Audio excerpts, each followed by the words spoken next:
So today we are going to learn one more poem. It's 2.2 Indian Weaver. Already we have discussed its icebreakers activities. Two or three students have sent me their answers also. It's very good. And now in this lecture we are going to deal with the actual poem and what is this poem, the poet, the theme of the poem, and the central idea that has been given here.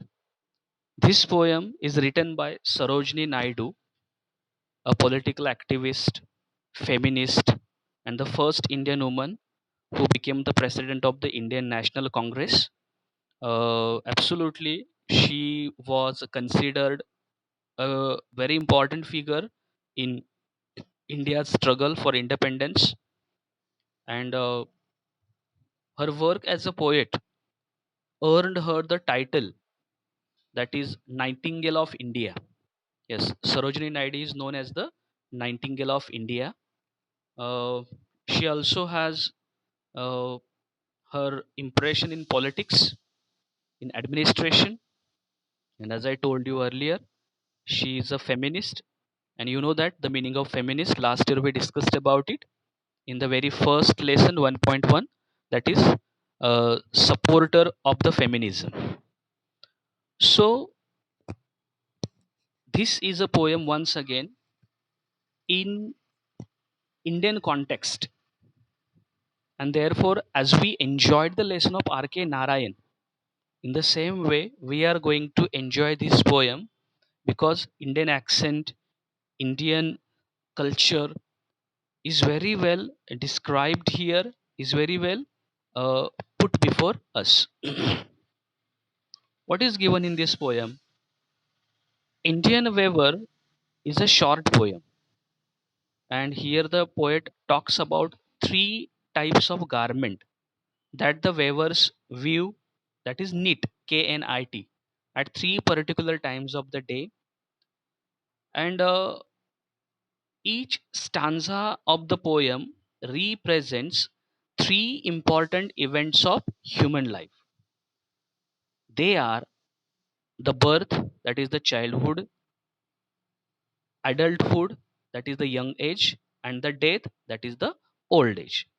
So, these three phases of life have been mentioned here, given here, with different events mentioned in the poem. In each stanza, it has been given. At the same time, the colors mentioned in each stanza are very significant as they indicate moods related to the events. Now, how is it? Let me let's say about it. I will first read the poem. दोन दा तुम्हाला मी वाचायला सांगितलेली होती. त्यामध्ये काही मुलांनी मला ती पोएम वाचून झाल्यानंतर रिप्लाय केला.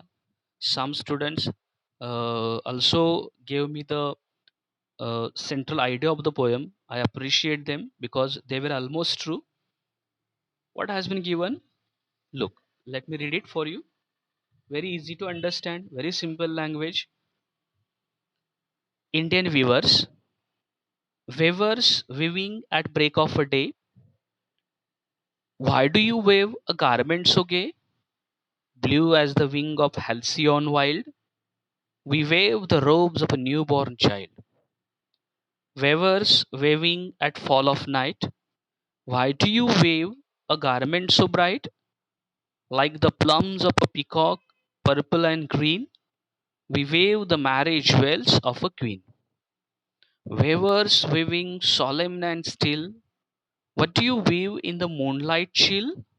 White as a feather and white as a cloud, we wave a dead man's funeral shroud. Very easy. Just three stanzas are there, each stanza consisting of four lines. So it has a perfect stanza pattern. Now, if we if we see in this poem, we come across a thing that the poem is written in a dialogue form, in the question answer format. the poetess is asking here the questions to the Indian viewers, and the Indian viewers are answering her, and therefore it gives a conversational tone to the poem. It makes the whole poem very lively. Now these are some of the points which are very useful for us. For what? For poetic appreciation. Now let's explain it, interpret it stanza by stanza, and at the same time, absolutely, the very first stanza. Let me explain to you. Weavers weaving at break of day. Break of day means early morning. It's a dawn, DAWN. And here this break of day symbolizes or stands for birth of child. It is a beginning of day. So I can say it's a beginning of new life. So weavers weaving at break of day. Why do you weave a garment so gay? Gay means happy, very cheerful. But here it can be taken as a bright garment like this. Blue as the wing of a halcyon wild, we weave the robes of a newborn child. Robes means garment, robes means cloth. So what has been given here in this stanza? Let me tell you. It has been given here. The weavers, the weavers start their weaving at the break of the day, means very early in the morning, at the rise of the day. Why do you weave so a garment so gay? They appear to be in a very happy and cheerful mood, because the gay stands for what? As I said you, happy and cheerful mood. And as they look very happy, as they look very cheerful, the poet asks them a question. And the question is, they the poet asks them why they are looking so happy. The weavers are here wearing a garment that appears very bright and blue in color, like the wings of a halcyon bird. The meaning of halcyon is given there. Kingfisher, a bird which has bright, colorful plums. Plums stand for soft feathers. The poetess asks the weavers why they look so happy while weaving the garment. In response, they say, we weave the robes of a newborn child. In response, they answer that they are so happy because they are weaving a dress, a garment for the newborn baby. Now, everybody knows that the birth of a newborn baby is obviously a moment of great happiness for all, and of course, it was a great happiness for weavers too, and therefore they were happy. So, early in the morning, the break of the day here stands for what? The new beginning of life. They are so happy weaving this garment, very bright and colorful, and it is blue in color. Now, why in this stanza? Here in this stanza, the poet has made use of two imageries. What are the two imageries? First is the blue color, and second is the halcyon bird. And therefore, that blue color suggests here the hope, the happiness, and that halcyon bird, which has very bright, colorful plums, stand for what? Beauty, freshness, and obviously activeness. And the break of day, as I already explained earlier, it is a new day, it's a beginning of new life. So each line, each word here used with some metaphorical meaning, telling you something different and throwing light on first phase of human life, that is the birth of a child. So in the very first poem, the poet has given here the explained here the first phase of human life. Now let's move to the second. Weavers weaving at fall of night. Now, weavers weaving at fall of night. Why do you weave a garment so bright? Now, what has been said here? Here, the fall of night. Fall of night stands for what? The late evening. Actual meaning of fall of night, late evening. And here it stands for the second phase of the human life. That is the matured adolescence. That is the adulthood. And bright garment. Why do you weave a garment so bright? Absolutely, it is a brightly colored garment, and this garment is specially designed for somebody. It has been answered there, like the plumes of a peacock, purple and green. So here the weavers continue their work during the fall of night.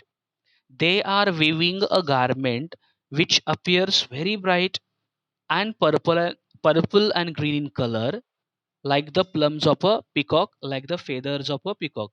Everybody has seen the feather of peacocks. They have this mixed color of purple and green, and it looks very bright. Natural color it is.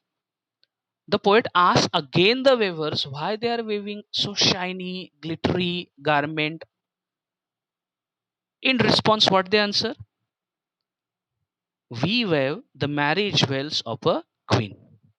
So, as the poet asks the reason for weaving such kind of shiny garment or cloth, the the weavers in response answer that they are weaving a bridal veil, marriage veil, a bridal veils of a queen. So they are weaving a bridal veils of a queen, and therefore it looks very fresh. It looks very bright. Now, bridal veils means somebody is getting married, and for her they are making that veil. Actually, veil, the meaning of veil is covering, that is used to cover or mask the face. But here it is not to be taken as a covering only. Yes, know that everybody knows that when a girl is getting married, she she is adorned with all the beautiful ornaments, rich robes and clothes, and one of them is what? That marriage veil. In Marathi, in Hindi we call it chunri, and that is used to cover her face. It is also the very happy moment, but very importantly, here also the poet has made use of some metaphorical phrases. And the fall of night is also has been used by him metaphorically, in order to show one more stage of human life, the most important second phase of human life, that is the adulthood. It is a phase of merry days that brightens every aspect of human life. Here also the poetess uses two imageries. First is the marriage bells, and second is the green color. Now, marriage stands for what? Here the marriage suggests uh, here the marriage suggests the maturity, the happiness in the life of that couple, and therefore it has been given. It also it also stands for the stage of adulthood. And the green color, everybody knows, it stands for nature, and absolutely it stands for youth, prosperity, beauty. In this stage of people appears to be very energetic and very joyful. So in the second stanza the poet makes it clear that the weavers are weaving the bright, shiny, glittery cloth for the as a marriage veil for the queen, and it is also a moment of happiness for all. And very importantly, adulthood is a stage when uh, we have, or the human beings have most of their responsibilities on their shoulder. So this is a phase of life which shows which makes us being very active, which makes us energetic, and at the same time responsible, and therefore it has been used. So in the third stanza, now let's move to the third stanza. Weavers weaving, solemn and still, what do you weave in the moonlight chill? White as a feather and white as a cloud, we weave a dead man's funeral shroud. The third stanza, and again the mood has been given here. Once again, the weavers carry out their work during the cold moonlight. It is a given their chill moonlight, but their mood is very serious and they look very calm and silent because weavers weaving solemn and still. Now they are once again busy, engaged in their activity of weaving, but this time they look very serious, very calm, and very silent. What do you weave in the moonlight chill? White as a feather and white as a cloud. It is a almost dark and it is cold outside. It's a chilled moonlight, and the weavers are waving. They are waving a garment which is white in color. The poet compares that white garment or cloth with a white feather and a white cloud. Once again, the poet asks here the weavers why they are waving that white garment. In response, the weavers answer solemnly, "We wave a dead man's funeral shroud." So here they respond and they answer that they are waving a shroud for a dead man's funeral. The meaning of shroud is given here: a cloth in which a dead person is wrapped, the dead body of person is wrapped. In Hindi, it's a kafan. And this is not actually the moment of enjoyment. It is absolutely a very serious and calm moment. And so answer it, they answer it very seriously that they are uh, weaving a cloth, a garment, and they are weaving a shroud for the dead man's funeral ceremony. Everybody know about it. It is absolutely a burial ceremony, a cremation ceremony, the last rituals after the man is dead. In some religion the man is buried, in some religion the man is cremated. दहन दफन असे दोन्ही शब्द त्याच्यासाठी आहेत. But this is a now here the poetess is talking about the last stage of human life. And the phrase cold moonlight definitely indicates the final phase of human life, that is the death, which is eternal truth that we can't deny, or we can't run away from it. So in this stanza, the poetess has used two metaphors, and to compare the white cloth. Within that, the metaphoric use, the phrase white as a cloud, we have to give some thought to this interpretation, as if the white cloud here it stands for cloth, but that white cloud finally shrouds every dead and takes away it to its final destination or to its final rest. As the white garment covers the dead body, in the same way that white cloud finally covers, shrouds every dead and takes away it to its final destination. Absolutely, it is to their final rest. कोणी त्याला स्वर्ग म्हणतं, कोणी त्याला जन्नत म्हणतं, काही असेल ते. These last two lines absolutely create the feeling of not pathos, not enjoyment, not energy, but absolutely the feeling of pathos in minds of the readers. They create the feeling of sadness in the minds of the readers, the poetess, and obviously the weavers. These are the lines which are indicating the solemnity and seriousness. So in this way, these three stanzas are described here, given here, and these three stanzas are representing each stage of human life: the birth, that is the childhood, then it's a fall of night, it's a evening time, it is absolutely the adulthood, maturity, the adolescence, and the cold chilled moonlight stands for the death of life.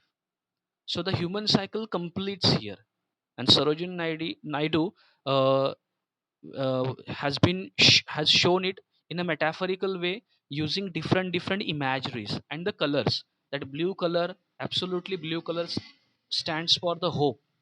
something new is going to happen and we are hopeful for this. Then that green purple color, it stands for the beauty, energy, and a kind of a vigor that I want to do something. And in the last, that white color, that white color and white garment, this has been very nicely used by poetess in order to show that in the last we are going to get covered in that white uh, garment, and this clearly indicates the last phase of human life. So in this way, the poet has very nicely presented three phases of human life with different colors, and these different colors again are indicating the different moods as hope, energy, enthusiasm, and definitely the death, the seriousness, solemnity, calm, very silent. So the poetess make use of question and answer method. The dialogues between poetess and weaver make the poem lively. We can visualize a picture before our eyes. The rhyme scheme employs in the poem is AABB, that is, first line rhymes with the second, and third line rhymes with the fourth. And she here perfectly makes use of all the devices, usually mostly imagery, metaphor, simile, alliteration, and one more thing is that the title in a way throws light on Indian culture, different types of garments used on different occasions, showing different mood of the people, and showing different human and showing different or the three stages of human life. So this is what the poem. Okay.